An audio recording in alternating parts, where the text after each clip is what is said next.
बिस्मिल्लाहिर्रहमानिर्रहीम, अस्सलाम वालेकुम। आप देख रहे हैं प्रोग्राम सिटी एट 10 और मैं हूं आपकी मेज़बान अना यूसुफ। इस दुआ और इस उम्मीद के साथ कि अल्लाह ताला हम सब के लिए आसानियां पैदा करे और हमें आसानियां बांटने की तौफीक अता फरमाए। आज के प्रोग्राम का आगाज़ कर लेते हैं और आज के प्रोग्राम में एज़ यूजुअल शहर की अहम खबरें डिस्कस करेंगे, जिसमें बहुत सारी आज अहम न्यूज़ हम डिस्कस करने वाले हैं। कल आपने देखा जो नैब ऑफिस के बाहर तमाम तर सूरत हाल रही, तो ये तमाम सूरत हाल भी हम डिस्कस करेंगे और इस पर मौक़िफ़ भी जानेंगे कि नून लीग की आला क़यादत का इस पर मौक़िफ़ क्या है और फिर नैब की जानिब से जो रद्द-ए-अमल सामने आया उसकी वजूहात क्या हैं। तो आज के शो में हम इस पर भी बात करने की कोशिश करेंगे। साथ ही साथ जो तालीमी निज़ाम के हवाले से हम देख रहे हैं कि कुछ चेंजेस आ रही हैं और इसके साथ साथ कुछ सिलेक्टिव सब्जेक्ट्स के हवाले से, सिलेक्टिव मज़ामीन के हवाले से बात की जा रही है कि उनका इंतखाब किया जाएगा और बच्चों के पेपर्स लिए जाएंगे। स्कूल खोलने के हवाले से भी मुतालिबात टाइम टू टाइम हम देख रहे हैं कि 15 अगस्त के बार बार मुतालिबा किया जा रहा है, तो इस पर भी बात करेंगे चूँकि वालिदैन का बहुत ज़्यादा कंसर्न है।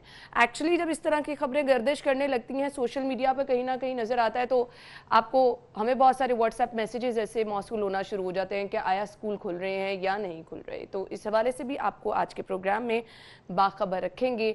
सेल्स, प्रमोशन, मार्केट की सूरत हाल सब कुछ आपको बताएंगे। फिलहाल टुडेज़ वेदर।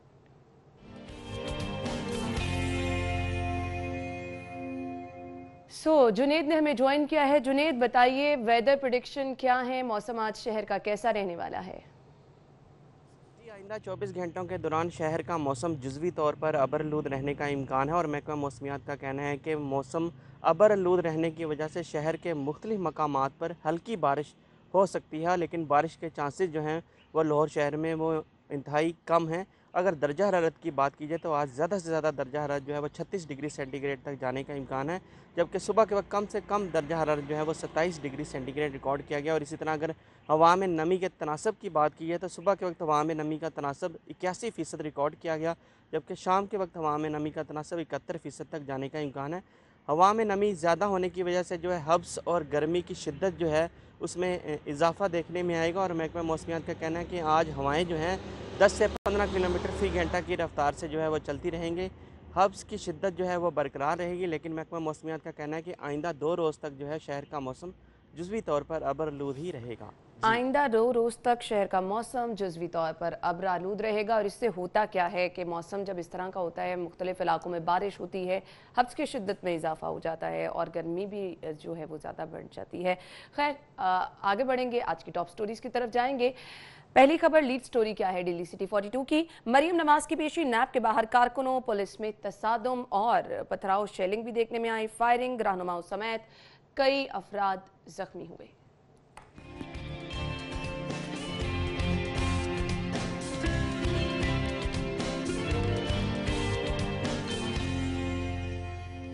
नेक्स्ट खबर हमारे पास है, तिबी सहूलतों का मयार कैसा है, शहर के 3 बड़े सरकारी अस्पतालों के क्लिनिकल ऑडिट का फैसला।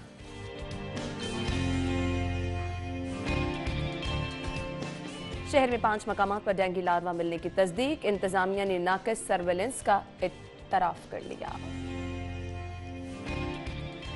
करप्शन फ्री पंजाब का दावा बेनकाब, बुज़दार हुकूमत के पहले साल 200 अरब की बेज़ाब्तियां। ये हैं आज की टॉप स्टोरीज, डिटेल में डिस्कस करेंगे। स्टूडियो में हमारे साथ हमारे सीनियर रिपोर्टर अकमल सुमरू मौजूद हैं। अस्सलाम वालेकुम सुमरू साहब। जी वालेकुम क्या अस्सलाम। हाल चाल है? जी अल्हम्दुलिल्लाह। सुमरू साहब, आज अखबार में महव नजर आ रहे हैं मुझे, तो क्या कुछ देखिए ज्यादा इंटरेस्टिंग खबरें हैं आज? देखिए इंटरेस्टिंग खबरें तो ऑब्वियसली रोज़ाना होती हैं, लेकिन क्योंकि जो कल वाक़या हुआ है उसके वो बाद आज वाकई के अखबारात यकीनन काबिल मुताला हैं और उसमें बहुत सारी साइड स्टोरीज भी होती है ना। एक तो मेन इंसिडेंट है जो हुआ, उसके बाद उसकी साइड स्टोरीज होती हैं जिसको बिल्कुल। कवरिंग स्टोरीज कहते हैं। हिज़्ब इख्तिलाफ की जानिब से भी हिज़्ब वो डिफरेंट इक़्तिदार मौक़िफ़ की भी जानिब, जानना बहुत ज्यादा जरूरी हो तो जाते बस हैं। मैं वो पढ़ रहा था, मुताला सही, कर रहा चलें जी, पहली स्टोरी की तरफ हम चलते हैं। मरियम नवाज की पेशी, नैब के बाहर कारकुनों पुलिस में तसादुम। स्टार्ट से अगर मैं देखूं तो हमने मेरे ख्याल से पल पल कवरेज की है। कल का हमारा पूरा शो इस पे गया है। हमने मरियम नवाज जैसे जाती उम्रा से रवाना हुई, उसके बाद नैब ऑफिस के बाहर ऑलरेडी कारकुन जो उन्हें सपोर्ट करने के लिए पहुंचे थे, हम अपने नाजरीन को दिखाते रहे हैं। भरपूर पावर का मुजाहरा करने की कोशिश की गई जो कि कामयाब भी हुई। देखिए कल का जो पूरा वाक़या है और लाहौर के अंदर ये कल बहुत बड़ी पॉलिटिकल एक्टिविटी हुई है। इनफैक्ट तो ये पेशी थी ना, लेकिन ये एक पॉलिटिकल एक्टिविटी हुई है कल। और वो पॉलिटिकल एक्टिविटी बहुत हद तक प्लान्ड थी कि कैसे हमने जो है वो नैब के दफ्तर पहुंचना है और फिर पेशी में जाना है और फिर वहाँ से वापस आना है। तो उस प्लान के दरमियान में ही जो है ना ये मसला पैदा हो गया। अब इसका जायज़ा तो ले रही है वो कमेटी जिसकी रिपोर्ट वज़ीर आला पंजाब ने आईजी से और चीफ सेक्रेटरी से तलब की है। वो रिपोर्ट गालबन शायद आज तक जमा हो जाएगी तो मालूम होगा कि फैक्ट्स क्या थे। उस पर भी एतराज़ात होंगे बहुत ज़्यादा। लेकिन कल के अगर मामले पर आएँ, देखिए आप जाती उम्रा से लेकर नैब के दफ्तर तक पहुंचने के लिए रास्ते में जो पॉलिटिकल वर्कर्स थे मुख्तलिफ इलाकों से, आपके हलकों से, जो पहले माजी में एमएनए या एमपीए रहे हैं, उनके नुमाइंदे उनको आपने कॉल दी हुई थी, वो उन्होंने ज्वाइन किया। दूसरे इजलास से एमपी एमएनए भी आए वो आपको ज्वाइन करते गए और उनके साथ कारकुन थे। अगर औसतन हर एमपी साबका एमपीए या मौजूदा एमपी एमएनए के साथ 10-10, 20-20 भी कारकुन हों और उनके साथ 5-5, 10-10 गाड़ियां भी हों तो वो ऑब्वियसली काफिला बन जाता है। तो नैब में तो आपने अकेले जाना था, अकेले पेशी थी। लेकिन जैसे ही ठोकर पर पहुंचे तो वहां पर नैब के दफ्तर के सामने बैरियर्स लगे हुए थे। अब वो बैरियर्स पुलिस ने लगाया था क्योंकि रिपोर्ट्स तो पहले हो गई ना, मीडिया सुबह से ही दिखा रहा था कि इन्होंने कैसे जो है वहां से पहुंचना है यहाँ पर। तो उसके साथ उन बैरियर को जब तोड़ने की कोशिश की गई, उनको हटाने की कोशिश की गई, तो वहां पर टकराव शुरू हुआ। देखिए इस तरह के इवेंट्स के ऊपर कोई भी एक फर्द, वो जहां से मर्जी हो, वो चाहे पुलिस से हो, वो चाहे अवाम से हो, किसी ने भी एक शरारत कर दी, पत्थर फेंक दिया, तो फिर उसके बाद काम नहीं रुकता। अच्छा, मैं आपको बताऊं, हमें तो सिचुएशन तब से कशीदा नजर आना शुरू हो गई थी जब अभी मरियम नवाज जाती उम्रा से रवाना भी नहीं हुई थी। खातीन कारकुन जो थी उन्होंने पहले से ही बैरियर्स हटाना शुरू कर दिए। देखिए वही बात है ना, आप उन बैरियर्स जो पुलिस, देखिए उससे पीछे आप जो मर्जी करते रहे, पुलिस ने आपको कुछ नहीं कहा। उससे पहले आप नारेबाजी करें, उससे पहले आप तकारीर करें, उससे पहले कारकुन को जमा करें, ठीक है, इट्स ओके। लेकिन जैसे ही आपने वो बैरियर जो हद थी आखिरी, उसको तोड़ने की कोशिश की तो वहां पे हंगामा बरपा हो गया और कारकुनों की तरफ से जो पथराव किया गया, जवाब में पुलिस ने भी पथराव किया, तो वो दोनों तरफ से ऑब्वियसली होना था। तो कारकुन जख्मी भी हुए। बाद में जब पुलिस ने वहां पे लाठीचार्ज शुरू किया तो कारकुनों को गिरफ्तार भी किया। आज सुबह उनको अदालत में पेश भी किया गया है। तो यहां पर एक समझने की बात है कि ये इंसिडेंट होता ही ना अगर मरियम नवाज जो हैं वो खामोशी से जाती उम्रा से निकल के पेशी पर आ जाए। अच्छा, इस पे हम मरियम नवाज और पार्टी क़यादत का एक मौकिफ जो है वो भी मैं आपसे शेयर करना चाहूंगी। वो कहते हैं कि ये मौका खुद दिया गया है, नैब ने बिला वजह बुला के, जो केस बनता भी नहीं है। ये अब अगली बात है। हाँ। ये अगली बात है।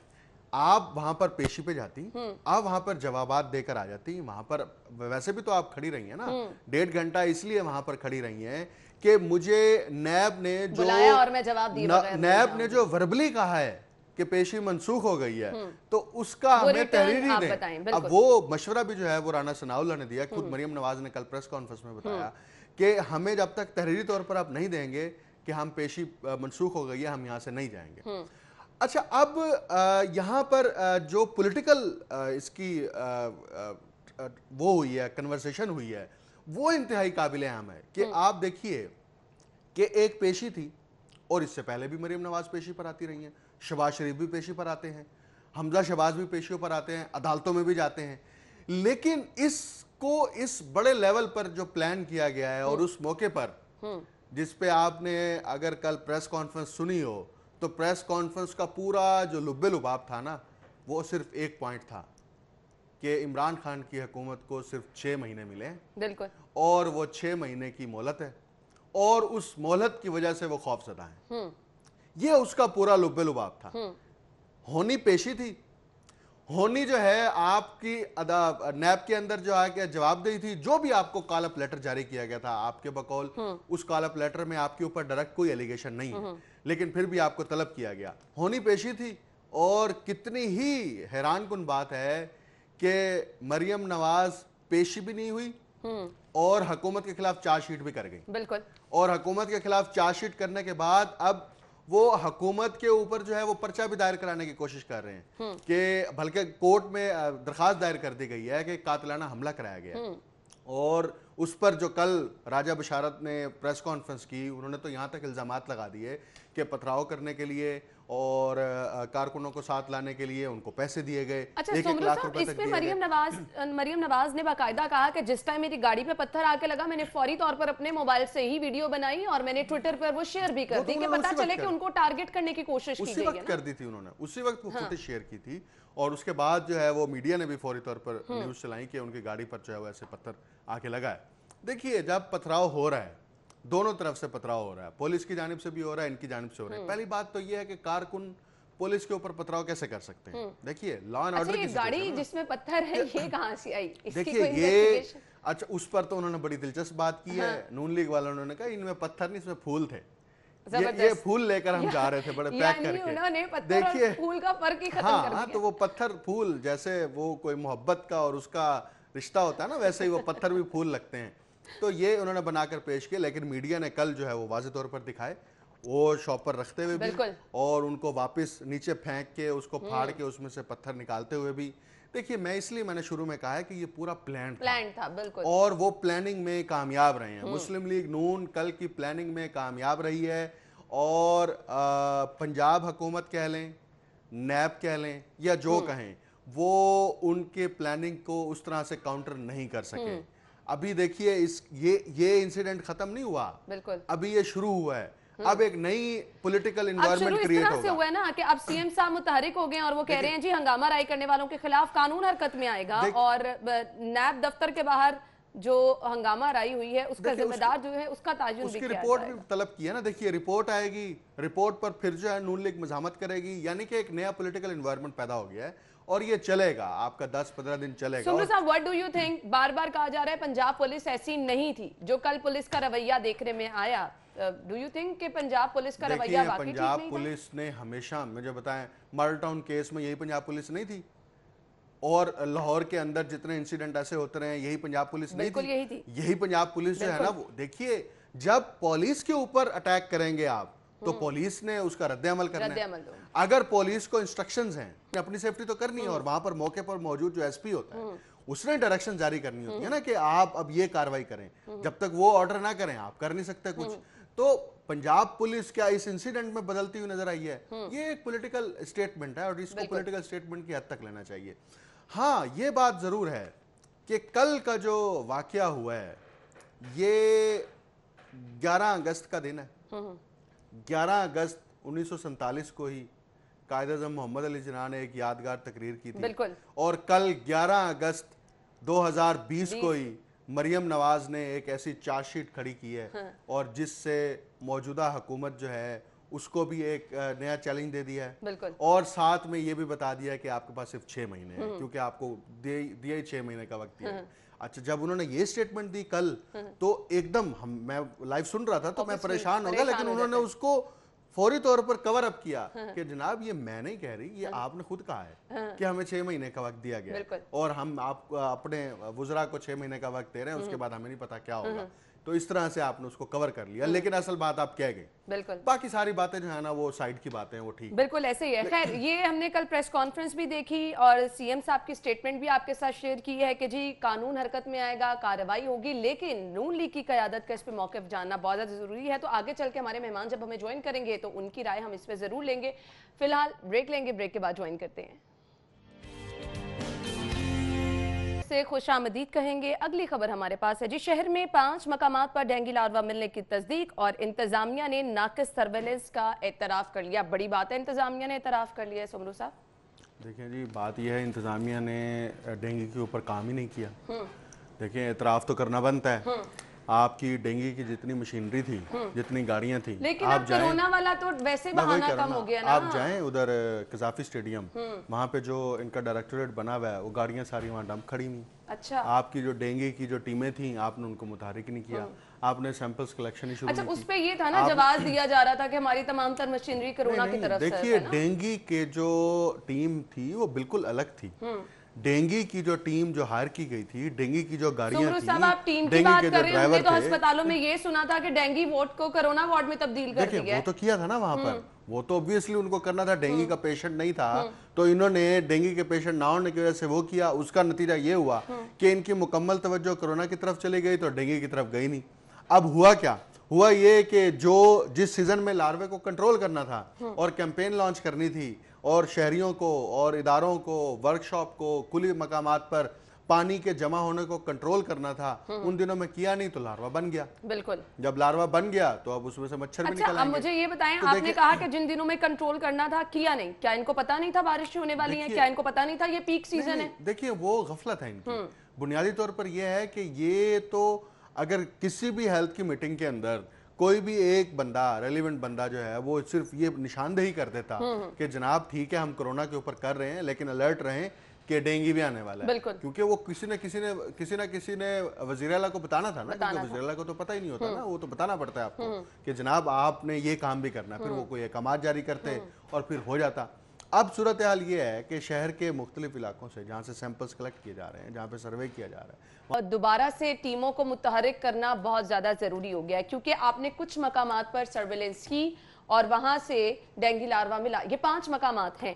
शहर में बहुत सारी ऐसी जगह हैं जो कि अभी बिल्डिंग्स बन रही हैं, दफातर ऐसे हैं। चलें, घरों में तो शहरी किसी ना किसी तरह जो है अपनी मदद आपके तहत ख्याल रखेंगे। देखिए माजी में ये होता था कि जब डेंगू पहली दफ़ा आया ना, और उस डेंगू के एहतियात के हवाले से और उसको कंट्रोल करने के लिए जो पॉलिसी पूरी डिज़ाइन की गई थी उसमें ये ख़ास तौर पर ख्याल रखा जाता था कि बारिशों के दिनों में जो बारिश ख़त्म हो जाती है उसके बाद पानी जमा ना हो, पानी की निकासी, बिल्कुल। और पानी जमा होने से रोकने के लिए हुकूमत जो है उसने बाकायदा MPS की ड्यूटीज़ लगाई होती थी, MNS की ड्यूटीज़ लगाई होती थी, पूरा महकमा मुतहरिक होता था कि पानी खड़ा नहीं होना चाहिए किसी जगह पर। अच्छा, सिर्फ ये नहीं था कि पानी जमा होना चाहिए, बल्कि साथ ये भी था कि अगर किसी इमारत में पानी मिल गया तो उसके खिलाफ FIR भी दर्ज होगी, FIR होगी। और फिर बहुत सारी जगहों पर हमने देखा कि वो मछलियां छोड़ी जाती थी जो कि डेंगू लार्वा। तो वो सिर्फ ये था कि आप उस लार्वे की अफजाइश को रोकना है। अब लार्वे की अफजाइश का वक्त गुजर गया, अब डेंगू ने आना है, ये मैं आज आपको बता रहा हूँ।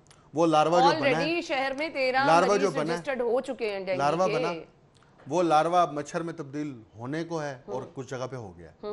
तो अब आप मच्छर मारने के लिए फिर ठीक है, फिर स्प्रे कराते फिर शहर के अंदर, और उस स्प्रे से डेंगू नहीं मरता।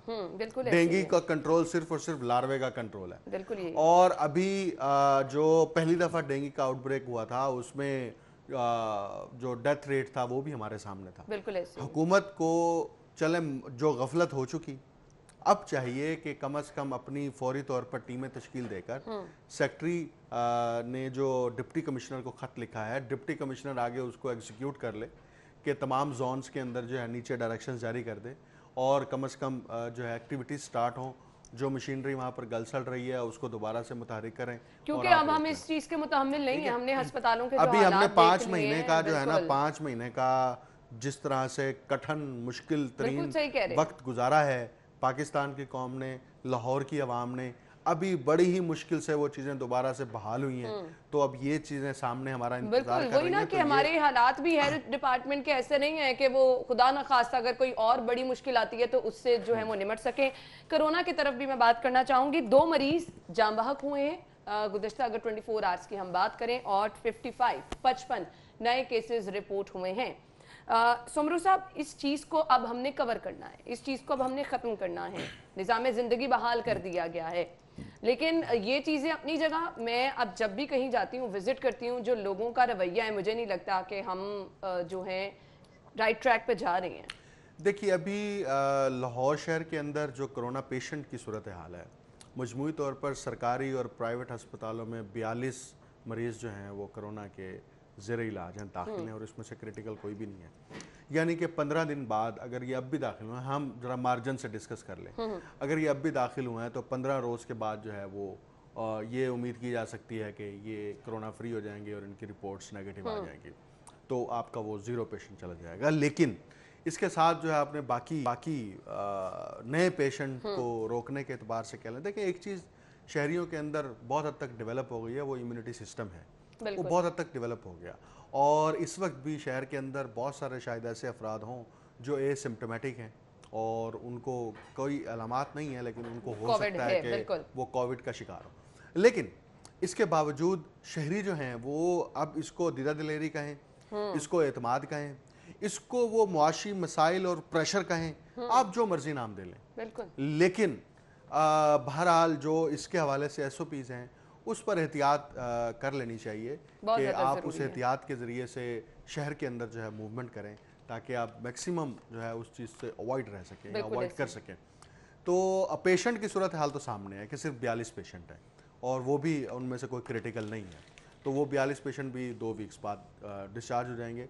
लेकिन नए केसेस को रोकने के लिए नए केसेस को रोकना जो है आवाम को ऑब्वियसली थोड़ी सी जिम्मेदारी का मुजाहरा करना होगा। बिल्कुल ऐसा ही है। हम साथ ही साथ ये भी बात कर रहे हैं कि डिसार उठाने लगा है, कोरोना केसेस अगर कम हो रहे हैं तो मेरे ख्याल से अब मशीनरी को और अपनी जितनी भी आपके पास पावर है, मैन पावर है, उसको अब मुतहरिक करना होगा डेंगू की तरफ, क्योंकि डेंगू बुखार भी जो है वो बहुत ज़्यादा नुकसान का बायस बनता है। और अगेन हुकूमत जो भी कर रही है, हमें खुद अपना किरदार जो है वो लाजमी अदा करना है, वो चाहे कोरोना वो चाहे डेंगू हो। आपने सफाई का ख्याल रखना है, अपने घरों में ख्याल रखना है कि किस तरह से आपने अपना घर साफ सुथरा रखना है। डेंगू से सिर्फ आप इस तरह से बच सकते हैं कि साफ पानी आपने कहीं जमा नहीं होने देना, ये हमारी रिस्पॉन्सिबिलिटी है।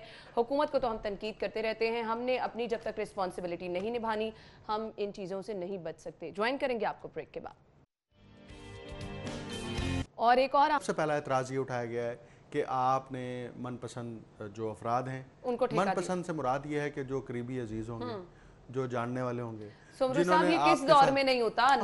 नवाजा तो हर दौर में इसी तरह से जाता है ना। ये तरीका होता है ना। देखें, आप अपने दोस्तों को नवाजने का यही तरीका है ना कि आप उनकी फर्म को सिलेक्ट करते हैं, फिर उस फर्म को सिलेक्ट करके उसको ठेका दे देते हैं। वो करोड़ों रुपए का है, वो अरबों रुपए का है। यही काम हुआ तमाम शोबों के अंदर। अच्छा, दूसरा एतराज़ क्या किया गया कि आपने काम मुकम्मल होने से पहले, अभी काम मुकम्मल नहीं हुआ, जो कंस्ट्रक्शन का काम है बिलखसूस, और जो मुतलका फर्म्स हैं, कंपनियां हैं, उनको पेमेंट्स कर दी गई। अब जब ऑडिट रिपोर्ट में उसकी निशानदेही की गई तो फिर ऑडिट रिपोर्ट ये बता रही है कि फिर बोगस एंट्रियां डाली गई, बिल्कुल, और फिर जालसाजी की गई। अच्छा, सिर्फ यही नहीं, बल्कि ऑडिट रिपोर्ट में यह भी है कि जो कंस्ट्रक्शन के प्रोजेक्ट्स थे उसके अंदर नाकिस मटेरियल का जो है ना वो इस्तेमाल किया गया।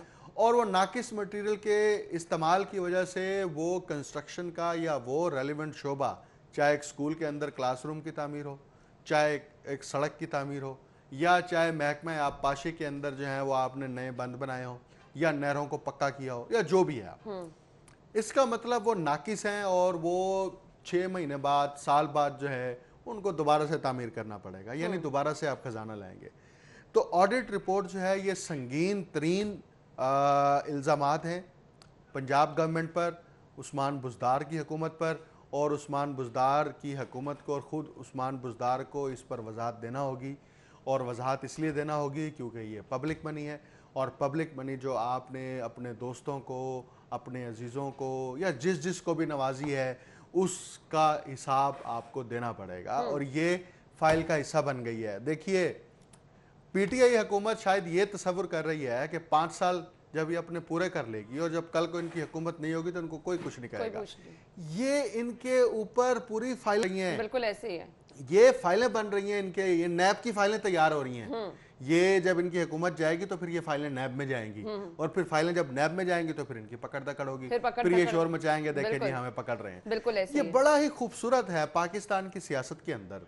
कोई भी हुकूमत है, किसी भी दौर के अंदर हो, वो अपने दौर में खूब टका के माल बनाए, पैसे कमाए, करप्शन करे, जो मन भर के रज के, बिल्कुल ऐसे। और जब अपनी हुकूमत खत्म हो जाए, दूसरी हुकूमत आके उनको पकड़े, समेटो और फिर आके उनकी फाइलें खोलना शुरू करो। दूसरी हुकूमत आके पकड़े तो बड़ा ही आसान है। आप कहते हैं ये तो सियासी केस है, बिल्कुल, ये तो सियासी केस है, बिल्कुल ऐसे ही ये तो इंतकाम है, और ये होता आ रहा है। कार्रवाई साहब, ये एक पिछले रिवायत 70 बन गई है ना, जो लूटमार हो रही है ना, वो इसी असूल के तहत हो रही है। और ये इतना रहनुमा असूल है, सुनहरी असूल है सियासतदानों के लिए। 5 साल लूटो, पैसा बनाओ, और बाद में पकड़े जाओ तो कहो सियासी केस है। बिल्कुल ऐसे तो हमारे ऊपर तो इंतकामी कार्रवाई की जा रही है। बिल्कुल ऐसे ही। तो ये अभी फाइलें तैयार हो रही हैं, लेकिन इनको फिर थोड़ा सा इंतकामी कार्रवाई बर्दाश्त करनी पड़ेगी, या तो फिर इसका जवाब देना पड़ेगा कि ऑडिट रिपोर्ट में ये खामियां हैं, ये गलतियां हैं, हमने ऐसा कुछ नहीं किया। बिल्कुल ऐसे ही है। नाज़रीन, ब्रेक का कहा जा रहा है, ब्रेक लेंगे, ब्रेक के बाद वापस आते हैं। और बच्चों के लिए अच्छी खबर ये है कि चिड़ियाघर खुल गया है। बच्चे काफी देर से इंतजार कर रहे थे, इस पे बात करेंगे आफ्टर द ब्रेक।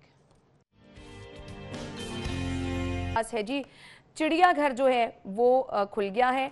5 माह बाद और बच्चे खुशी से निहाल दिखाई दे रहे हैं। इसके साथ साथ एक और चीज ये भी थी कि जो नुकसान उठाना पड़ा उसका तस्करा भी साथ किया गया है। 10 करोड़ रुपए का नुकसान 5 माह में चिड़ियाघर को बर्दाश्त करना पड़ा है। सुमरू साहब क्या कहेंगे? देखिए, ये तखमीना लगाया गया है चिड़ियाघर इंतजामिया की जानिब से। अमूमी तौर पर ईद के दिनों में चिड़ियाघर की जो आमदन होती है वो 5 से 6 करोड़ के दरमियान होती है ईद के 3 दिनों के अंदर, क्योंकि बच्चों को शौक होता है, वो बच्चे चिड़ियाघर जाते हैं। सिर्फ यही नहीं बल्कि जो मज़ाफ़ात है लाहौर के इर्द गिर्द, वहाँ से भी लोग आते हैं और चिड़ियाघर देखने के लिए।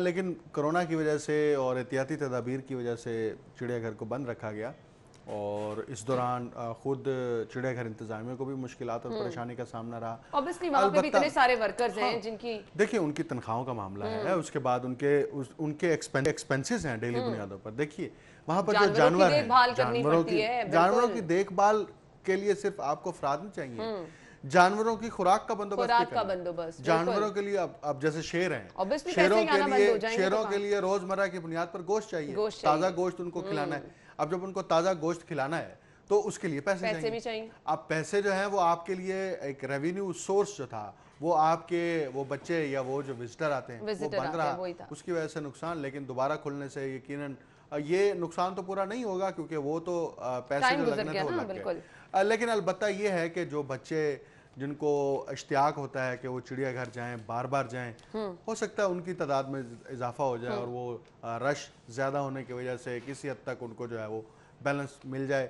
14 अगस्त आ रही है, 14 अगस्त को अगर खुला होता है तो यकीनन 14 अगस्त वाले दिन, क्योंकि वैसे भी छुट्टी है। आप भी बचपन में जाते थे चिड़ियाघर? हाँ बिल्कुल, लेकिन हमारे भावलपुर का चिड़ियाघर बहुत बड़ा है। अच्छा। वो लाहौर के चिड़ियाघर से ना सिर्फ रकबे के लिहाज से बड़ा है बल्कि उस दौर में तो वहाँ जानवर भी बहुत आला पाए गए थे। लेकिन हमारे लाहौर के चिड़ियाघर जितने जानवर नहीं होंगे। नहीं, उसकी मैं अगली बात बता रहा हूँ ना। और भावलपुर के जो लोग हैं वो ये चीखते रहे कि यहाँ से आप जानवर, खास तौर पर वहाँ से हाथी, वहाँ से शेर और कुछ ऐसे खूबसूरत जानवर वो आपने उठा के लाहौर के चिड़ियाघर में मुंतकिल किए और आज तक लाहौर के चिड़ियाघर वालों ने उसकी कंपनसेशन भावलपुर के चिड़ियाघर को नहीं की। तो फिर ये हमें लाहौर के चिड़ियाघर में बहुत अच्छे जानवर जो है वो नजर आते हैं। ये इन्होंने किया है, ये इन्होंने मुख्तलिफ शहरों से जानवर जो है वहाँ से उठा के यहाँ मुंतकिल किए हैं।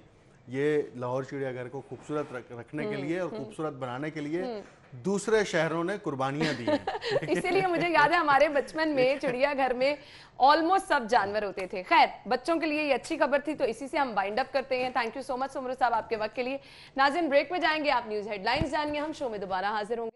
फिर से खुश आमदीद कहेंगे। और जैसा कि मैंने प्रोग्राम के स्टार्ट में कहा था कि कल जिस तरह से हमने देखा कि मरीम नवाज शरीफ नैब ऑफिस में पेश हुई और फिर जो हंगामा आराई हुई उस पर हमने मौक़िफ़ जानना था पाकिस्तान मुस्लिम लीग नून का। साथ ही साथ वज़ीर आला पंजाब सरदार उस्मान बुज़दार भी नैब ऑफिस पहुँच चुके हैं और वो नैब के सवालात के जवाब भी दे रहे हैं।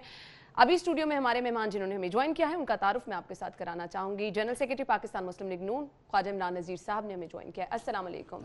क्या हाल चाल है? अल्लाह का शुक्र है। ख्वाजा साहब, सबसे पहले आप बताइएगा, आप खैरियत से हैं? कल जो हमने यहाँ पर तमाम तर सूरत हाल देखी, एक्चुअली परेशानी की भी थी, तो आप खैरियत से? जी, नाकदीन के ना चाहने के बावजूद अल्हम्दुलिल्लाह खैरियत से। सही, अभी स्टार्ट यहाँ से कर लेते हैं क्योंकि अभी अपडेट हमारे पास ये है कि सीएम साहब गए हैं नैब ऑफिस। कैसे देखते हैं सीएम साहब की स्पीच? अभी आपने कहा सीएम साहब चले गए हैं, तो मैंने कहा शायद वो चले गए हैं क्योंकि पूरी कौम को उम्मीद है कि वो चले जाएंगे, तो इसलिए मैंने भी उम्मीद थी कि शायद हो सकता है इस्तीफ़ा दे के चले गए हों। क्योंकि जब मरियम नवाज़ पे, हमजा शहबाज पे, शहबाज शरीफ पे, नवाज शरीफ पे या उनके साथियों पे जब इल्ज़ाम लगता है तो वो मुजरिम हो जाते हैं। जब उनको नैब का नोटिस आता है तो वो तो जुर्मदार हो जाते हैं।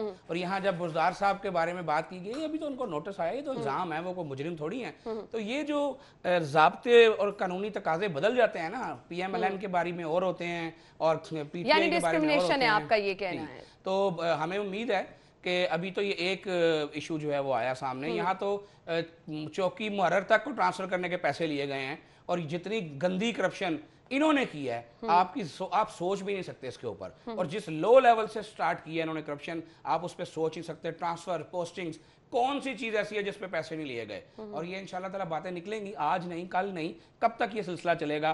कब तक आप वीडियोस के जरिए लोगों को ब्लैकमेल करेंगे? कब तक आप लोगों को एक्सटेंशंस के लालच देके ब्लैकमेल करेंगे? इंशाल्लाह ताला ये वक्त बदलेगा, आज नहीं कल नहीं, कभी तो बदलेगा। जब भी बदलेगा ये लोग बेनकाब भी होंगे और ये सब ड्रामेबाज जो हैं और ये सब राहजन और ये सब नौसरबाज जो नौसरबाजी पाकिस्तानी कौम से लगी है, इंशाल्लाह ताला इनका यौम है। खालिद साहब, कुछ मैं रिलेट करना चाहूंगी, आज सीएम साहब पेश हुए हैं और बिल्कुल अकेले पेश हुए हैं। हिदायत उनकी जानिब से ये जारी की गई थी पार्टी को भी, वज़रा को भी, रहनुमाओं को भी, कि कोई नहीं आएगा उनके साथ। और कल का अगर हम देखें तो भरपूर पावर शो था। तो ये दोनों जो डिफरेंस है, बिल्कुल बहुत ज्यादा डिफरेंस है। कल के बाद लग रहा था कि आज कुछ प्लानिंग डिफरेंट ना हो, तो ये तो बिल्कुल ही एक अलग चीज है। बात यह है, हुकूमतें जो हैं वो कभी भी पावर शो नहीं किया करती। सर जो है हमेशा ओपोजिशन दिखाया करती है और सर भी ओपोजिशन घटाया करती है। तो हमें भी किसी ने कॉल नहीं दी थी। आप देख लें कि 2 साल हो गए हैं, 2 साल से हमारे लीडरान जो है वो पेशियां ही भुगत रहे हैं। कभी क्या कोई गमला भी टूटा है लाहौर शहर में? कभी सुना आपने कि फलाने लीडर की पेशी हुई और फलाने लोग जख्मी हो गए? कल ही ऐसा क्यों हुआ? ये बहुत बड़ा क्वेश्चन मार्क है। और इसमें इंशाल्लाह ताला ये जो टिकटॉक गर्ल्स को के सोलतकार है ना, ये बेनकाब होंगे। मैं आपको बताऊं, ये जो वीडियो आई है, मुझे ये बताएं, जिन्होंने सोशल मीडिया पर वो वीडियो देखी है जिसमें क्लेम किया गया कि जनाब ये मुस्लिम लीग नून के एमपी साहब की गाड़ी में पत्थर रखे जा रहे हैं, तो वो कैसे मुस्लिम लीग नून के एमपी हैं जिनकी गाड़ी में सरकारी फाइलें पड़ी हैं? यानी वो वीडियो वाले इतने बड़े अक्लमंद थे और सरकारी फाइलें वाकई ही देखी गई हैं, सरकारी फाइलें निकालना भूल गए। तो ये वीडियो बनाई गई है और इसके पीछे टिकटॉक गर्ल्स के सोलतकार जो हैं उनका गंदा दिमाग है, शैतानी दिमाग है। और उसमें इन्होंने हमारे कारकुन को जो है वो, मैं समझता हूँ कि थ्रेड किया है या जो भी किया है, उससे एक स्टेटमेंट दिलाया गया है जो आपके 24 न्यूज पे भी चला है। हम उसकी भी इंक्वायरी कर रहे हैं। उस वर्कर का किरदार हमें शुरू से कुछ मशकूक था, उसको भी हम देखेंगे कि क्या वजह है कि ये बात की गई है। उस पर पाकिस्तान तहरीक इंसाफ के रहनुमा कहते हैं वो नून लीग के डाई हार्ट वर्कर हैं। तो देखें, बात ये, आपने अर्तुगल ड्रामा देखा, पूरी कौम को कहा है कि अर्तुगल ड्रामा देखें, तो उसमें अर्तुगल ड्रामे में जो हलाकू खान का और जो दूसरा खान था, उसका जो बचपन से जिसने पाला था ना, वही स्पाई निकला था, वही गद्दार निकला था। तो ये it's not a big deal, ये कोई बड़ी बात नहीं है। लोगों को डरा कर, लोगों को धमका कर, लोगों को लालच दे के जो है वो कुछ भी कराया जा सकता है। तो हम इस चीज़ की इंक्वायरी करेंगे, इस तमाम चीज़ों को देखेंगे। लेकिन मैं उन तमाम की जुर्रत को सलाम करना चाहता हूँ जो इस फस्तायत, इस गुंडागर्दी के बावजूद अपनी बहन मरियम नवाज के साथ खड़े रहे, लाहौर के वो वर्कर और लाहौर से बाहर के वो साथी। मैं इसी तरफ आना चाह रही हूँ, जब शहबाज शरीफ साहब पेश होते हैं, ख्वाजा सलमान रफीक, इसके साथ साथ साद रफीक नैब में पेशियां भुगतते रहे हैं, कारकुन तब भी पहुंचते थे। लेकिन कल जो कारकुन थे वो खासी बड़ी तादाद में थे। अभी मरियम नवाज जाती उम्रा थी तो वहां पर भी कारकुन हमने देखा, हमने नैब ऑफिस के बाहर भी कारकुनों की बड़ी तादाद देखी।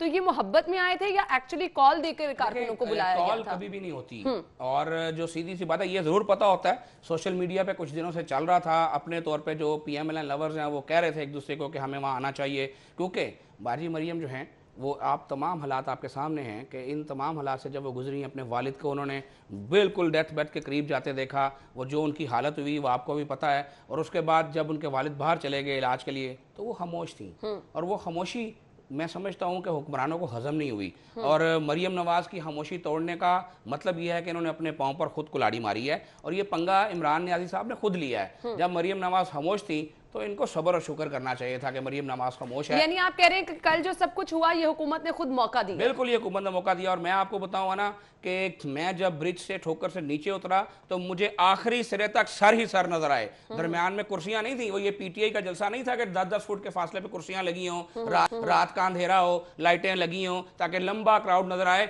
ये दिन था, दिन की रोशनी थी, गर्मी हबस का मौसम था, जून जुलाई अगस्त का मौसम था। ऐसा मौसम था कि जिसमें 10 मिनट खड़ा नहीं हुआ जाता। वो माएँ, वो बहनें, वो बेटे, वो बुजुर्ग, वो साथी जो खड़े रहे, वो अरकान असम्बली जो खड़े रहे, मैं समझता हूं कि उन्होंने जुर्रत की दास्तान रकम की है। और अब इनकी आंखें खुल जानी चाहिए। अब वक्त बदल रहा है। आज भी अगर ये अपने हथखंडों से बाज ना आए, लोगों को डराने धमकाने की बजाय अपनी कारकर्दगी पर तवज्जो न दी, आप अपना काम करें, आप अपनी कारकर्दगी बेहतर बनाएं, आप पाकिस्तान को खुशहाल करें। आप GDP जो नवाज शरीफ ने 5.8 पे लेकर गया था उसको -40 पर लाने के बाद उसको उठाएं। आप उस डॉलर को जो नवाज शरीफ 100 रुपए का छोड़ के गया, आपने 170-72 पे पहुंचा दिया, आप उसको नीचे लाएं। आप पेट्रोल प्राइसेस को, आप बिजली के बिलों को नीचे लाएं। अवाम नहीं निकलेगी, अवाम आपको शुक्रिया अदा करेगी। लेकिन जब अवाम पर जुल्म करेंगे, जब बिजली के बिल के बम गिराएंगे, जब आए रोज महंगाई करेंगे, 3 पॉइंट पे थी महंगाई की शरह जब नवाज शरीफ गए, आज 9 पॉइंट को क्रॉस कर रही है। फिर आप समझते हैं और आप कहते हैं कि लोग आपको गालियां ना दें। आप सोच नहीं सकते लोग आपको कैसी कैसी गालियां देते हैं, कैसी कैसी बद्दुआएं देते हैं। और अगर इलेक्शन हो गया इस मुल्क में, और अगर फेयर एंड फ्री इलेक्शन इस मुल्क में हो गया, तो आप देखेंगे कि इमरान नियाज़ी समेत इनकी जमानतें जब्त होंगी इंशाल्लाह ताला, इनको जगह नहीं मिलेगी छुपने की। मैं आज आपको बता दूं। अच्छा खालिद साहब, कल कारकुनों को रोकने की कोशिश की जा रही थी, बार बार हमें ये भी खबरें मौसूल हो रही थी कि रास्ते बंद किए जा रहे हैं, कारकुनों की पकड़ धकड़ भी की जा रही है, इसकी वजह आप क्या समझते हैं? किस चीज का खौफ था? देखिए, ये खौफ है मरियम नवाज का एक क्रिश्मा है अल्लाह के फजल से, और PMLN की लीडरशिप जो है उसको अल्लाह ताला ने एक क्रिश्मा दिया है। शहबाज शरीफ साहब का क्रिश्मा है कि वो डेवलपमेंट के बादशाह हैं, एडमिनिस्ट्रेटरशिप करने के बादशाह हैं। हमजा साहब का अपना क्रिश्मा है, कारकुनों के दरमियान उनकी मोहब्बत है, लेकिन नवाज शरीफ की बेटी मरियम नवाज का एक अपना शहर है, और अल्लाह के फजल से वो अल्लाह की ज़ात ने उनको दिया है, और वो एक ऐसा शहर है जो क्राउड पुलर है। मरियम रात के अंधेरों में फैसलाबाद पहुंची तो हज़ारों लाखों के मजमे थे, और काड़ा साहिवाल क्रॉस किया, हज़ारों लाखों के मजमे थे। वो तो अगर ये गिरफ्तार ना करते और ये सिलसिला चलता तो आप कश्मीर के बॉर्डर पे देखते क्या सीन बनता।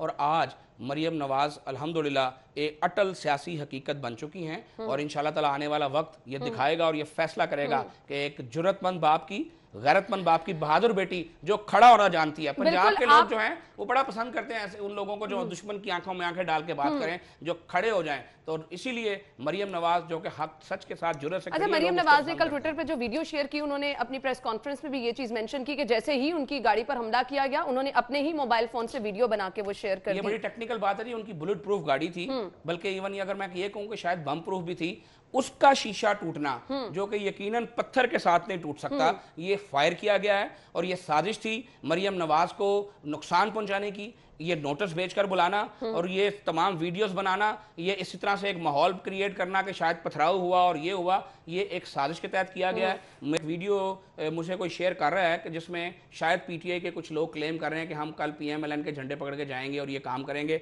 वो मेरे पास वीडियो भी आई है, मैं उसको चेक करता हूँ, अगर वो ऑथेंटिक है तो मैं मीडिया से भी शेयर करूँगा, मैं हर शख्स से वो वीडियो शेयर करूँगा। अभी मैं इसका इल्ज़ाम नहीं लगा रहा, मैं PTI की तरह नहीं हूँ जो पागलों की तरह शुरू हो जाते हैं, एक कान से सुनते हैं 35 पंक्चर की तरह आगे चले जाते हैं। हम इस पर तहकीक कर रहे हैं, हम इनको बेनकाब भी करेंगे। क्यों कि PMLN के लोग जिम्मेदार लोग हैं, हमने ये शहर बनाया है, अल्लाह के फजल से इस शहर की डेवलपमेंट शहबाज शरीफ से मिलकर हमने की है, और एक एक गमला इस शहर में हमने लगाया है। इन्होंने तो एक ईंट भी नहीं लगाई, तो जिस शहर को हाथों से बनाया हो उस शहर को तोड़ने का हम तसव्वुर भी नहीं। बिल्कुल ऐसे खालिद साहब वीडियो जरूर शेयर कीजिएगा। और दूसरा, अब इस पर मुझे बात करनी है, CM साहब ये कह रहे हैं कि जिन्होंने हंगामा राय की है उनके खिलाफ कानून हरकत में आएगा। इस पर हम बात करते हैं, नाज़रीन ब्रेक लेते हैं, ब्रेक के बाद आपको दोबारा ज्वाइन करेंगे।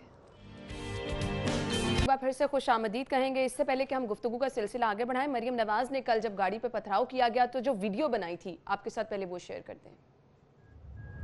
ये देखिए, मेरी गाड़ी पे पथराव करके पुलिस ने मेरी गाड़ी का शीशा तोड़ दिया, और ये एक बुलेट प्रूफ गाड़ी है जिसका शीशा तोड़ दिया है। ये पुलिस पथराव कर रही है, शेलिंग कर रही है नैब के ऑफिस के आगे से कारकुनों को मुंतशिर करने के लिए। ये देखिए, ये शीशा टूटा है मेरी गाड़ी का, ये देखिए। भाई, अगर आप इतना डरते हैं मुस्लिम लीग नून से, आप इतना डरते हैं नवाज शरीफ से, आप इतना डरते हैं मरियम नवाज से, तो फिर आप मरियम नवाज को बुलाते क्यों हैं? जब इतना खौफ है तो बुलाते क्यों हो? और अगर बुलाते हो तो हौसला रखो, जिगर रखो। जी, तो मरियम नवाज शरीफ की गुफ्तगू आपने नाज़रीन मुलाहिज़ा की। मुझे खालिद साहब सिर्फ बार बार ये चीज़ सोच के हो रहा है कि अगर बुलेट प्रूफ गाड़ी थी तो उसका शीशा पत्थर से कैसे टूट सकता है, ये एक सवालिया निशान। ये एक बहुत बड़ा क्वेश्चन मार्क है, और इसके ऊपर हम खुद भी टोयोटा कंपनी से भी बात कर रहे हैं। ये पत्थर से नहीं टूटा, ये फायर से टूटा है, और फायर यकीनन पुलिस की तरफ से आया होगा। उसकी वजह यह है कि जो अगली वीडियो है उसमें आपको वाज़े नजर आएगा कि पुलिस के नौजवान पत्थर भी फेंक रहे हैं, शेलिंग भी कर रहे हैं, और मरियम नवाज साहब की गाड़ी को टारगेट करके कर रहे हैं। वो अगली फुटेज जो उन्होंने ट्विटर पे शेयर किया, अगर आप उसको चलाएं तो आपको वाज़े नजर आ जाएगा। तो इसीलिए मैं ये बात कर रहा हूँ कि ये वो जो टिकटॉक गर्ल्स के सहूलतकार हैं, उन जैसे और गुमाश्तों की एक कारस्तानी है। ये उनका एक प्लान था, जो प्लान अल्लाह के फजल से नाकाम हुआ, और हमारे कारकुनों को उसमें बहुत क्रेडिट जाता है, जिन्होंने अपनी जानों की परवाह नहीं की, अपनी बहन का साथ नहीं छोड़ा और खड़े रहे और बाहिम्मत होकर खड़े रहे, और अल्लाह ताला के फजल से हम इनको बिल्कुल इसमें बेनकाब भी। खालिद साहब, आप तो वहाँ पे मौजूद थे, मरियम नवाज साहिबा ने अपनी प्रेस कॉन्फ्रेंस में कहा कि उन्हें टारगेट करने की कोशिश की गई है, बाकी हालात ऐसे थे क्या वहाँ पर? डेफिनेटली आप देख रहे हैं ना कि जिस तरह से वो गाड़ी हिली है, कैप्टन सफदर साहब चूंकि उसमें साथ मौजूद थे, परवेज रशीद साहब मौजूद थे, वो गाड़ी जब हिली है इस तरह से डामाडोल हिली है, और आप हैरान होंगे कि इतनी हैवी होती है बुलेट प्रूफ गाड़ी, वो आराम से नहीं हिलती। तो वो जो उनको फौरी तौर पे गाड़ी वापस मोड़ने का फैसला था वो बड़ा दुरुस्त फैसला था। उसके बाद दोबारा हिम्मत करके आई, और ये भी बड़ी हिम्मत की बात है जब आपको पता चले कि आप पर अटैक हुआ और उसके बावजूद आप दोबारा आए, और वो बजिद थी कि नहीं मैं आई हूँ, अब मुझसे आप सवाल जवाब करें। लेकिन नैब हुकाम ने उनको पैगाम भेजा कि नहीं अब हम सवाल जवाब नहीं करेंगे, आपकी पेशी मनसूख कर दी गई है। लेकिन मरियम जो है वो वहाँ खड़ी रही, उन्होंने कहा बुलाया तो फिर बुलाओ मुझे अंदर, बिल्कुल सवाल के जवाब देके जाऊंगी तो फिर आ गई तो बुलाओ मुझे। बिल्कुल सही। अच्छा, कुछ हमने कल देखा कि कर्नल रिटायर्ड मुबश्शिर जावेद साहब, उनकी हालत भी काफी खराब, फिर अली परवेज मलिक, फिर चौधरी शहबाज साहब, तो ये सब चीजें मुझे बताइएगा, क्या ये प्लान करके टारगेट करके लोगों को निशाना बनाया गया? मैं आई विटनेस हूँ, और मैं बिल्कुल अल्लाह को हाज़िर नाज़िर जान के कहता हूँ कि मैंने अपनी आंखों से देखा है कि पुलिस एहलकारों ने चौधरी शहबाज साहब, कर्नल मुबश्शिर साहब, बाजी शाइस्ता, शिजा ख्वाजा हमारी MNA, शहबाज जट साहब हमारे वर्कर वहाँ मौजूद थे, अली परवेज साहब थे, पत्थर उठाकर और नोकों वाले पत्थर उठाकर मेरी आंखों के सामने मारे हैं, और मैं बिल्कुल उसका आई विटनेस हूं। और उसकी अगर CCTV फुटेज हुई तो बल्कि मेरे पास शायद उसकी वीडियो भी मौजूद है कि उन्होंने जो नोकीले पत्थर मारे हैं। कर्नल बशीर साहब की उंगली की हड्डी फ्रैक्चर हो गई है। इसी तरह और बहुत सारे हमारे वर्कर, मैं जब जो कल हमारे वर्कर जो हैं जिनको गिरफ्तार किया गया, मैं इंतहाई दुख से कहता हूं कि उनको इस तरह से टॉर्चर किया गया कि जैसे कोई दहशतगर्दों को भी टॉर्चर नहीं करता, उनको इतना मारा गया। वर्कर्स के बारे में अब कुछ प्लान किया जा रहा है जो अस्पतालों में? मैं जब गया DIG ऑपरेशन से मेरी और वकला की टीम की मुलाकात हुई तो मैंने उनको कहा कि आपकी SSP ऑपरेशन ने मौके पे मुझे यकीन दहानी कराई थी कि अब सीज फायर हो गया है, आप मरियम बाजी को वापस लाएं, कोई ना हमारी तरफ से भी बात नहीं होगी, आपकी तरफ से भी नहीं होनी चाहिए। और उसके बाद एक गमला भी नहीं टूटा, लेकिन हमारे वर्करों को बदतरीन तशद्दुद का निशाना उसके बाद बनाया गया। ये बदअहदी की गई है, ये ज्यादती की गई है। जब मैंने इस पर इस्तफसार किया तो मुझे कहा गया कि आला हुकाम का हुक्म था, हुकूमती गुमाश्तों का हुक्म था कि इनको टॉर्चर किया जाए। वो लोग जो जमहूरियत के नाम पर इक़्तिदार में आए, जमहूरी तौर पर निकलने वालों का ये हाल करते हैं और फिर बाद में ड्रामे करते हैं, तो वक्त बदलते देर इंशाल्लाह नहीं लगती, वे वक्त बदलेगा। कल मैं मियां मोहम्मद नवाज शरीफ साहब बड़े कीन थे, कैप्टन सफदर खुद मॉडल टाउन बैठे रहे, राना सनाउल्लाह साहब खुद वहाँ बैठे रहे, मरियम नवाज साहबा बार बार डायरेक्शन देती रही, शहबाज शरीफ साहब मुझे बार बार फ़ोन कर रहे थे कि जब तक एक एक वर्कर को खाना नहीं मिल जाता, जब तक उनके वकला का इंतज़ाम नहीं हो जाता, जब तक उनकी तमाम चीज़ें नहीं हो जाती, आप फारिया इमरान नज़ीर साहब, आप और आपकी लीगल टीम, मेरे साथ तौसीफ शाह साहब थे, चांद नंबरदार साहब थे, रफाकत डोगर साहब थे, और हमारे साथ फराद अली शाह साहब थे, आज़म नज़ीर तारक साहब को इंगेज किया गया है हाई कोर्ट के लिए। आज आपको पता है कि वो उन्होंने दरख्वास्त भी दायर कर दी है। तो हम तमाम रात गए तक अल्हम्दुलिल्लाह ये सारे मामला करते रहे। मेरी वर्कर से जब मुलाकात हुई तो उनको शदीद तरीन तशद्दुद का निशाना बनाया गया हुआ था। मुझे उन्होंने अपने जख्म दिखाए कारकुनों ने, और इतने इतने बुरे जख्म थे कि मेरी आंखों में यकीन करें आंसू आए कि इस तरह का सलूक तो है, वो तो बदमाशों के लिए नहीं किया जाता। जो सलूक किया गया, हमने सोशल मीडिया पे डिफरेंट वीडियोस भी देखी हैं, इस तरह का तो पुलिस को ये किरदार जब अदा आप करना किसी ही को नहीं चाहिए पत्थर था, फेंकेंगे, जब आंसू देखें, ये बात स्टार्ट हुई है जो मिर्चों वाला स्प्रे है, पेपर स्प्रे, जब वो वर्कर्स पर किया गया है और उसके बाद वाटर कैनन स्टार्ट की गई है, पत्थर शुरू किए गए हैं, तब कारकुनों का जवाब आया होगा। लेकिन क्या कारकुन जवाब भी ना देते? क्या चुप करके मार खाते रहते? तो जब आप हमला करेंगे तो जवाब लेंगे। और मैं वाजे करना चाहता हूं, ये पेशियां रुकनी नहीं है, आइंदा भी होंगी। आज के बाद हमारे किसी कारकुन को अगर एक उंगली भी लगी तो फिर हम उसका ऐसा हिसाब लेंगे और फिर आपके साथ ऐसा सलूक करेंगे, फिर आप याद रखेंगे इंशाअल्लाह ताला। तो बाज आ जाएं कि अब बिल्कुल अमन के साथ मामला को करें। अगर आप अमन खराब करने की कोशिश करेंगे तो फिर आपको चौको चौराहों में जगह नहीं मिलेगी इंशाअल्लाह ताला। बिल्कुल ऐसा ही है। और जो कारकुनों के हवाले से, जैसे कि ख्वाजा साहब ने बताया, जो कारकुन जख्मी हुए हैं उनका हाल अहवाल भी दरियाफ्त किया जा रहा है। ख्वाजा साहब, कुछ नैब के मौक़िफ़ के बारे में मैं आपसे जानना चाहूँगी। नैब ने जो मरियम नवाज का मौक़िफ़ जवाब सुनने से मना किया, उस पर कोई वजूहात सामने आई हैं? देखिए, मैं खुद गया, फिर राना सनाउल्लाह साहब गए, जवेद लतीफ़ साहब गए, मेरे साथ गजाली सलीम भट्ट साहब थे। हमने जाके जब नैब हुकाम से रब्ता किया तो नैब हुकाम ने हमें पहले कहा जी हम अंदर से पूछते हैं। फिर जब अंदर से जवाब आया तो उन्होंने कहा नहीं जी वो पेशी मनसूख कर दी गई है। तो कहने का मकसद ये है कि नैब की प्रेमिसेस के अंदर तो 1 इंच का वाकया नहीं हुआ। मैं चैलेंज करके ये बात कह रहा हूँ, नैब का दफ्तर जहाँ गेट है, उस गेट के सामने कोई इतना सा भी वाकया नहीं हुआ। जो कुछ हुआ वो नैब के दफ्तर से बाहर, जब वो ड्राइविंग रोड से उसकी टांग क्या हमारे कारकुनों ने तोड़ी है। चोरी शहबाज की टांग चोरी शहबाज का कान हमारे कारकुनों ने जख्मी किया है। अपने लोगों को हमने मारना था, अपनी लीडर मरियम नवाज की गाड़ी पर हमने पथराव करना था। तो ये एक ऐसा झूठ और ड्रामा है जो अपने आप को चीख चीख के कह रहा है कि मैं बेनकाब हो गया हूं। और नैब काम जो है वो उसको मैं बड़े अदब से अर्ज करूंगा, हाँ आप पाकिस्तानी हैं, हमने हमेशा आपका एहतराम किया है, बहुत सारे मौके पे जो है वो आपके साथ बड़े अच्छे तरीके से मामलात हुए हैं। आपकी मेहरबानी रियासत के वफादार बने, हुकूमत के वफादार मत बने और किसी के ऐमा पर इतना आगे ना जाएं कि आपकी मेहरबानी वापसी का रास्ता ना हो। लोग आपसे इंसाफ की तवक्को रखते हैं और इंसाफ आपका फर्ज है। साहिबा की प्रेस कॉन्फ्रेंस के हवाले से बात करनी है, लेकिन उससे पहले एक अहम खबर आपके साथ नाज़रीन शेयर करेंगे। अहम खबर हमारे पास है, जम्मू का सिलसिला आगे बढ़ाएंगे। ख्वाजा साहब, मरियम नवाज ने कल प्रेस कॉन्फ्रेंस में 6 माह की बात की है, वो 6 माह उन्होंने किस लिहाज से तस्करा किया? वो 6 माह की बात उन्होंने नहीं की है, उन्होंने इमरान न्याजी साहब की बात को दोहराया है। आपको याद होगा कि इमरान न्याजी साहब ने अपने कैबिनेट से खिताब करते हुए ये कहा था कि हमें 6 माह का वक्त मिल गया, 6 माह की हमारे पास मोहलत है, अगर हम 6 माह में डिलीवर ना कर सके तो फिर पता नहीं क्या होगा। तो कहने का मसला है कि उनसे पूछना चाहिए कि इमरान न्याजी साहब आपको 6 माह का वक्त किसने दिया? आप तो दावा करते हैं कि आपको पाकिस्तान की अवाम ने 5 साल के लिए इलेक्ट किया है, तो फिर ये आपको 2-2, 4-4 माह की एक्सटेंशनें कौन दे रहा है? तो ये उनसे पूछना चाहिए। हमें तो इसमें ना हमारा कोई मामला है, ना हम इसमें कुछ कह सकते हैं। मरियम नवाज साहबा ने तो इमरान खान न्याजी साहब की बात को दोहराया है, जो उन्होंने खुद मीडिया के पास सबूत मौजूद है कि उन्होंने बात की थी। जी, बाकी उन्होंने इस चीज़ को दोबारा से जो है रिपीट भी करके बता दिया कि खुद वज़ीर आज़म साहब ने ये कहा है। ख्वाजा साहब, मुझे ये बताएगा, अगर अब नैब की जानिब से दोबारा तलबी के अहकाम जाते हैं तो क्या प्लान है पाकिस्तान मुस्लिम लीग नून का? क्या मरियम नवाज दोबारा नैब ऑफिस जाएंगी? बिल्कुल, देखें ये तो सोचने वाली बात है, लीडरशिप इसका फैसला करेगी। हमने तो हमारा अब मुकदमा ये है, हमारा क्लेम ये है कि हमारी लीडर को जो है वो जान से मारने की कोशिश की गई है खुदा ना खास्ता, और ये नैब का नोटिस भेजकर बुलाना ये साजिश थी जो उनके खिलाफ की गई है। हमने कल थाना चौंग में जो है मुकदमे के इंदराज के लिए बाकायदा दरखास्त देने के लिए हमारी लीगल टीम गई थी।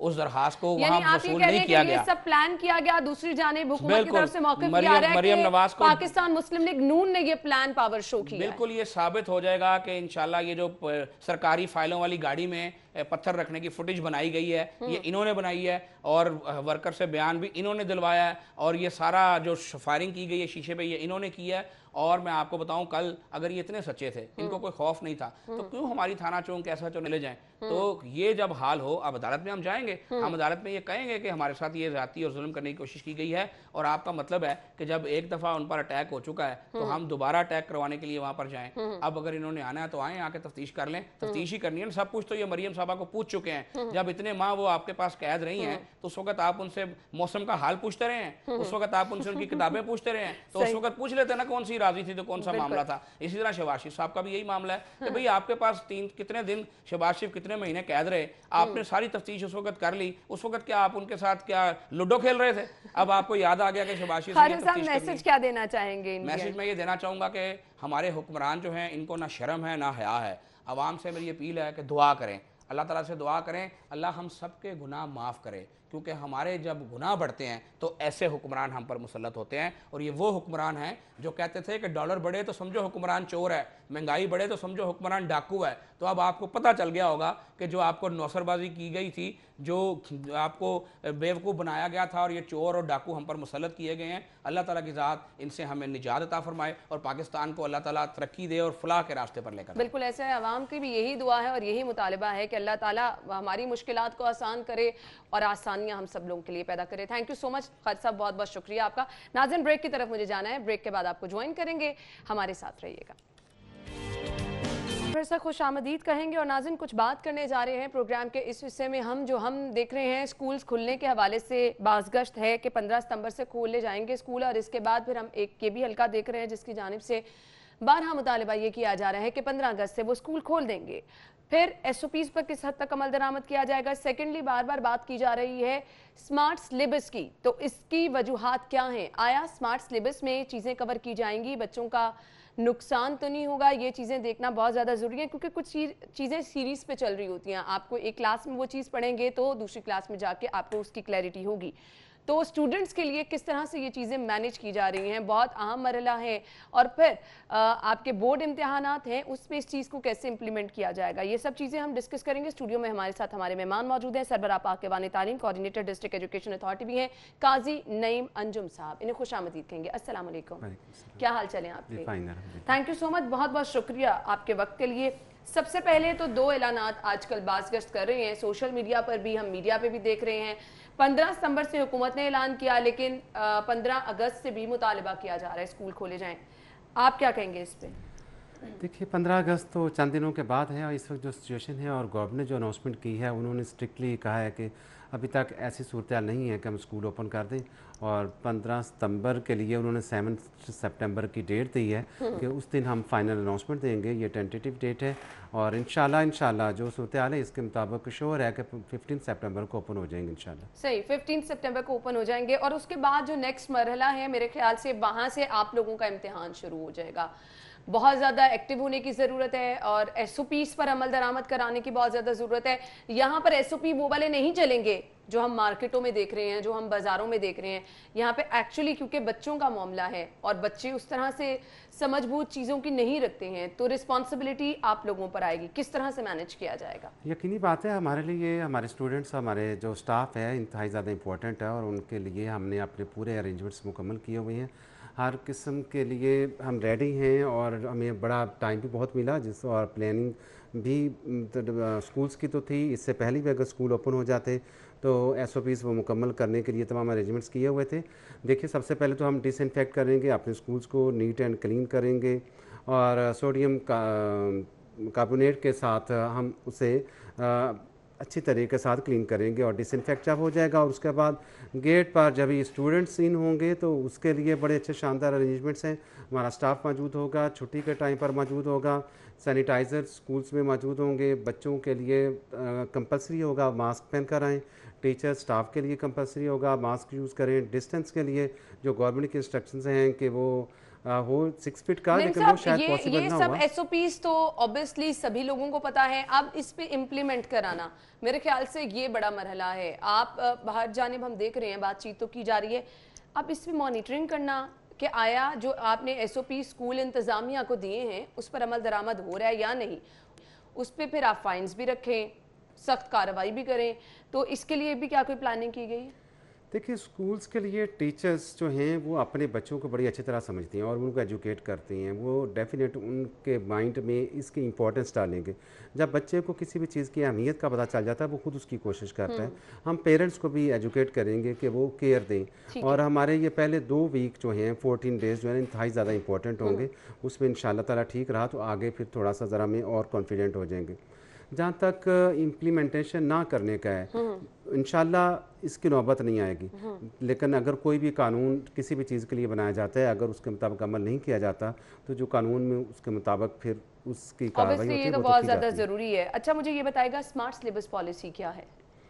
गवर्नमेंट ने जो टाइम, चूँकि 5 महीने बाकी बच गए हैं, फेब में बच्चों के एग्ज़ाम्स आ जाएंगे, उसके लिए सिलेबस को कम कर दिया है। वो जो जर्नल सब्जेक्ट्स हैं उनके सिलेबस को ज़्यादा कम किया गया है, क्योंकि जो साइंस सब्जेक्ट्स हैं वहाँ तो एक चीज़ दूसरे के साथ रिलेटेड होती है, वहाँ निकालना कुछ चीज़ों को ज़रा मुश्किल है। तो वो सिर्फ चंद चीज़ें जो कि 10 to 15% के करीब हैं वो उन्होंने उसमें से कम वो की हैं जिनका FSC में कुछ आगे मज़ीद रिक्वायरमेंट नहीं है। लेकिन जो जनरल सब्जेक्ट जैसे इंग्लिश का सब्जेक्ट है, ऐसे अगर 20 हैं तो वो 10 कर दिया गया है, स्टोरीज़ अगर 15 हैं तो वो 8 कर दी गई, अगर लेटर्स हैं वो, तो बच्चों को कॉन्सेप्ट्स जो हैं वो तो टीचर्स ने देना है। टीचर्स का काम तो उसी तरह से है, टीचर्स तो हर सूरत उनको अच्छे तरीके से उनके कॉन्सेप्ट्स देगा। प्रैक्टिस में कमी की गई, जैसे मैथमेटिक्स के क्वेश्चन है, किसी भी एक्सरसाइज के लिए एक कॉन्सेप्ट जब टीचर ने दे दिया तो वो अगर 10 क्वेश्चन थे तो वो उनको प्रैक्टिस के लिए 5 कर दिए गए। मेरे ख्याल में ये चीज़ें भी प्राइवेट स्कूल्स के लिए तो ऐसी ज़रूरत नहीं पड़ेगी कि उन्होंने तो अपने इस टेन्योर के दौरान ऑनलाइन क्लासेस में बच्चों को घर में कोई 50% के अराउंड सिलेबस मुकम्मल करवा दिया हुआ है और उनकी प्रैक्टिस साथ साथ मुकम्मल क्वेश्चंस के साथ करवाई गई है, मुकम्मल सिलेबस के साथ की गई है, इसलिए वो एग्ज़ाम्स के लिए ज़्यादा अच्छे रेडी होंगे। बाकी टाइम में इंशाल्लाह वो अपने सिलेबस को मुकम्मल करेंगे। और गवर्नमेंट स्कूल्स के लिए तो एक प्रॉब्लम था। मुझे ये बताएगा, एक हमने देखा कि बच्चों के साथ जुल्म ये हुआ, स्कूल बंद हुए, फिर प्रमोशन उनकी अगली क्लासेस में कर दी गई, अब सिलेबस भी सिलेक्टिव किया जा रहा है, तो ये तो आप कहीं ना कहीं समझ नहीं रहे कि बहुत ज़्यादा कॉम्प्रोमाइज़ किया जा रहा है बच्चों की तालीम पर। देखिए, टाइम जब भी 6 मंथ्स गुजर चुके हो इस चीज़ के लिए, तो वो कुछ कम तो करना था। लेकिन मैं गवर्नमेंट से, डिपार्टमेंट से ये रिक्वेस्ट करूंगा, आगे अगर दिसंबर की छुट्टियां ना वो दें और ये जो स्मोक और दूसरा इस तरह की छुट्टियां आ जाती हैं, इस तरह से अवॉइड करें, तो इंशाल्लाह बाकी मतलब टाइम में भी टाइम कुछ बढ़ाकर बच्चों का अच्छे तरह से उसकी तैयारी करवा देंगे। और पूरी कोशिश होगी कि कुछ इस तरह का प्रॉब्लम ना क्रिएट हो कि कुछ गैप्स बच्चों के रह जाएँ, वो चीज़ें जो उनको नेक्स्ट क्लासेस के लिए चाहिए थी वो उन्हें ना पढ़ाएँ। तो ऐसा इंशाल्लाह हमारी पूरी ट्राई होगी कि ऐसा ना हो। अच्छा, अब ये स्मार्ट सिलेबस की जब हम बात कर रहे हैं, इसमें असातिज़ा को लूप में लेना, पेरेंट्स को लूप में लेना, फिर आपके जिन स्टूडेंट्स ने बोर्ड के इम्तिहानात देने हैं 9th-10th, उनको इंतज़ामिया को लूप में लेना बहुत ज़्यादा ज़रूरी है। तो ये सब क्या मामला तय पा गए हैं? देखिए, इसमें जो इस टाइम के दौरान गवर्नमेंट पंजाब ने ये सारा तैयार किया है, दूसरे प्रोविंसेस से पहले उन्होंने अपने इस प्लान को मुकम्मल किया। उसमें ये था कि जिन लोगों से उन्होंने इसके लिए डिस्कशंस की या प्लान करते हुए उनसे मुशावरत की, वो मेरा ख्याल है कि काफ़ी है। उन्होंने कायद के साथ है, एजुकेशन डिपार्टमेंट के मुख्तलिफ गवर्नमेंट स्कूल्स के साथ है, कुछ प्राइवेट स्कूल्स के लोगों को उन्होंने बुलाया और इस तरह से उन्होंने कंसिडर किया। और जब भी उस जो इस वक्त सिलेबस सोशल मीडिया में मौजूद है उसे देखा गया, तो वो वही चीज़ें हैं जो कि ज़्यादा से ज़्यादा की जा सकती थी, कोई भी करेगा तो मैक्सिमम इसको। और मैंने बताया कि जो कि अगर बाकी टाइम में अगर इस तरह की छुट्टियां कोई दूसरी ना आई तो हम अच्छे तरह से इस कमी को पूरा करेंगे। बच्चों का असल चीज़ कॉन्सेप्ट्स को क्लियर करना होता है और वो हमारी पूरी ट्राई है, हमारे टीचर्स की पूरी ट्राई होगी कि वो उनको मैक्सिमम करें। अभी जब स्कूल्स खुलेंगे तो उसमें जो इस वक्त कल primary and secondary health department ने जो हमें SOPs भेजे, उसमें कहीं उन्होंने ये नहीं कहा कि कौन सी क्लासेस को बुलाया जाएगा और कितने टाइम के लिए बुलाया जाएगा, टाइम को शॉर्ट किया जाएगा। तो इसलिए हमारी प्लानिंग तो ये होगी, हम आधा स्कूल एक दिन बुलाएं, आधे स्टूडेंट्स को और आधे स्टूडेंट्स को दूसरे दिन, ताकि वो फुल डे उनको मिले और फुल डे में अच्छे तरीके से उनसे कॉन्सेप्ट्स क्लियर हो सके। सही, ये बहुत ज़्यादा अच्छी चीज़ है कि प्लानिंग अगर आप पूरी करेंगे, क्योंकि अभी जब बच्चे इतने टाइम बाद स्कूल में आएंगे, एडजस्ट होते उन्हें भी टाइम लग जाएगा और फिर सिलेबस पे कॉम्प्रोमाइज़ बिल्कुल एक वो नई चीज़ हो जाएगी। तो मैसेज क्या देना चाहेंगे देखने वालों को, इंतज़ामिया को, हुकूमत को, क्योंकि अब ये सबकी कोऑर्डिनेशन से काम बेहतर होगा, क्या मैसेज होगा आपका? देखिए, जहाँ ये जिम्मेदारी है प्राइवेट स्कूल्स के लिहाज से या गवर्नमेंट स्कूल्स के लिहाज से टीचर्स की कि वो SOPs का ख्याल रखें और बच्चों को इतने थोड़े से टाइम में अपने सिलेबस को मुकम्मल करवाएं, वहाँ हम कोऑपरेशन एक्सपेक्ट करते हैं पेरेंट्स से भी कि वो भी स्कूल्स के साथ कोऑपरेट करेंगे, बच्चों को घर से मास्क पहना कर भेजेंगे, उन्हें सैनिटाइज़र देकर भेजेंगे, लंच उनका साथ ही आएगा, पानी की बोतल वो लेकर के आएंगे, ताकि बच्चे को कम से कम अपनी सीट से उठ कर के दाएँ बाएँ जाना या ऐसा कुछ हो। और जहाँ तक स्कूल्स का ताल्लुक है, इंशाल्लाह टीचर्स ने पूरा प्लान किया हुआ है, बच्चों के लिए एक सिटिंग प्लान फिक्स किया जाएगा, उनको बार बार चेंज नहीं करना होंगी, उनको स्टेशनरी जो एक दूसरे के साथ एक्सचेंज नहीं करना होंगे और इस तरह से जो चीज़ें ज़रूरत हैं उसके मुताबिक पूरी तरह से टीचर्स और स्कूल से वो अल्हम्दुलिल्लाह वो अवेयर हैं और इंशाल्लाह उस पर इम्प्लीमेंटेशन भी करवाएंगे और कोऑपरेशन चाहिए होगा सबका, वो भी बिल्कुल आपने सही कहा। इसमें पेरेंट्स का भी रोल बहुत ज़्यादा अहम है। काजी नईम साहब, thank you so much and wish you good luck, क्योंकि एक बड़ा महल्ला अब शुरू होने वाला है, तो आप लोगों को तो ज़रूर इसमें जो है वो बहुत ज़्यादा मेहनत भी दरकार है। Thank you so much. नाज़रीन, मुझे ब्रेक की तरफ जाना है, ब्रेक लेंगे, ब्रेक के बाद जब वापस आएंगे तो हम सेगमेंट्स शामिल करेंगे, हमारे साथ रहिएगा। ब्रेक के बाद प्रोग्राम में आपको एक बार फिर से खुशामदीद कहेंगे। सेगमेंट्स की तरफ चलेंगे। मोबाइल रेट्स क्या हैं वो मैं आपको बताऊंगी। सबसे पहले हमारे पास है Vivo Y19 और इसकी कीमत मैं आपको बताती चलूँ जी 29,999 रुपये में अगर आप खरीदना चाह रहे हैं तो खरीद सकते हैं। और इसके बाद हमारे पास है जी Huawei Y9 और इसकी कीमत है 31,999 रुपये। नेक्स्ट मोबाइल LG G4 और इसकी कीमत 31,799 रुपये।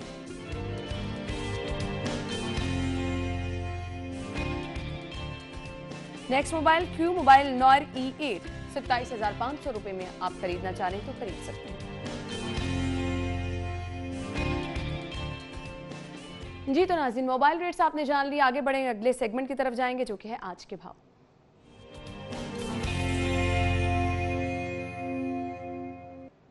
हसन अली ने हमें मार्केट से ज्वाइन किया है। हसन, बताइए सब्जियां आज किस कीमत पर मिल रही हैं?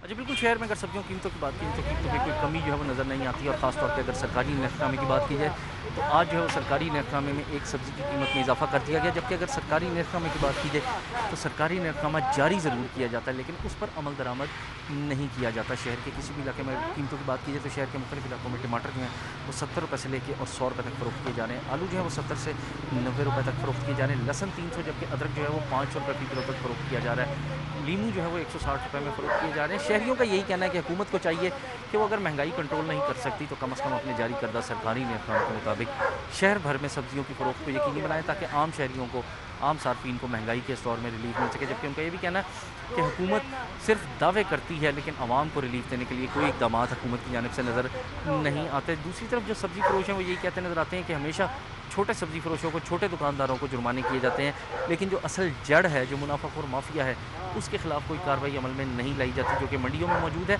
और जब तक उस माफिया के खिलाफ कार्रवाई अमल में नहीं लाई जाएगी उस वक्त तक शहर के किसी भी इलाके में जो सब्जियां हैं या दीगर अशिया ज़रूरी हैं वो सरकारी नरख़नामे के मुताबिक फ़रोख्त नहीं हो सकती। ठीक है, thank you so much Hasan, आप हमारे साथ मौजूद थे और आपने सब्जियों की कीमतें बताई। ज़ैनत शॉप पे अगर आप जा रहे हैं, मीट रेट्स क्या होंगे मैं आपको बताऊंगी। बीफ पर केजी आपको यहाँ से मिलेगा 633 यानी 633 रुपये में। बीफ मेंस आपको मिलेगा 899 यानी 899 रुपये में। मटन पर केजी मिलेगा 1403 रुपये में और मटन मिंस यहाँ से आप खरीद सकेंगे 1649 रुपये में। और इसके बाद चिकन रेट क्या है? गवर्नमेंट रेट के मुताबिक जिंदा मुर्गी मार्केट में अवेलेबल है 119 रुपये में और इसका बना हुआ गोश्त 173 रुपये में।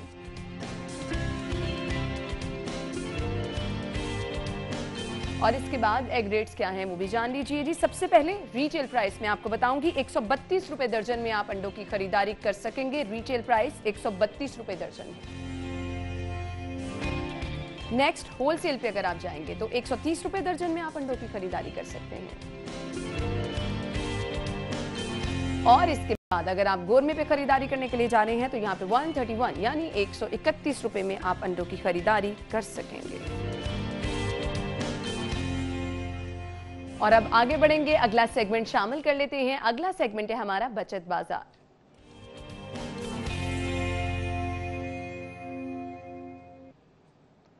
जी, तो घर बैठे आपको बताएंगे आप बचत किस तरह से कर सकते हैं। सबसे पहले सेल्स का जिक्र कर लेते हैं जी। लाइमलाइट पे अगर आप जाएंगे यहाँ पर अप टू 40% ऑफ है, आप जा सकते हैं, सेल से भरपूर फायदा उठा सकते हैं। नेक्स्ट है जी ब्रेकआउट। ब्रेकआउट पे आप जाएंगे तो यहाँ पर अप टू 50% ऑफ है।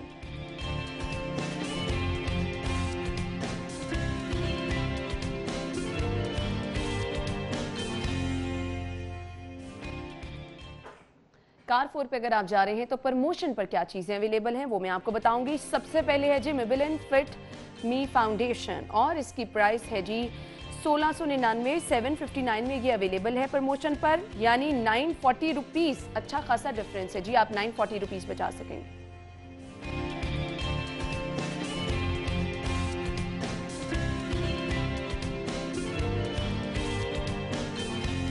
Chef non stick fry pan है और इसकी रिटेल प्राइस में आपको बताते चलूँ 1399 रुपये है। प्रमोशन पर ये मिलेगा आपको 999 रुपीज़, यानी इस पर आप 400 रुपये बचा सकेंगे।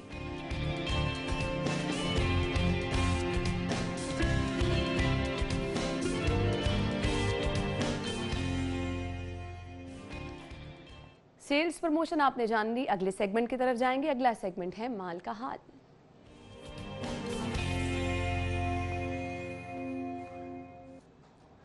एक नजर डालते हैं गैर मुल्की करेंसी रेट्स क्या हैं।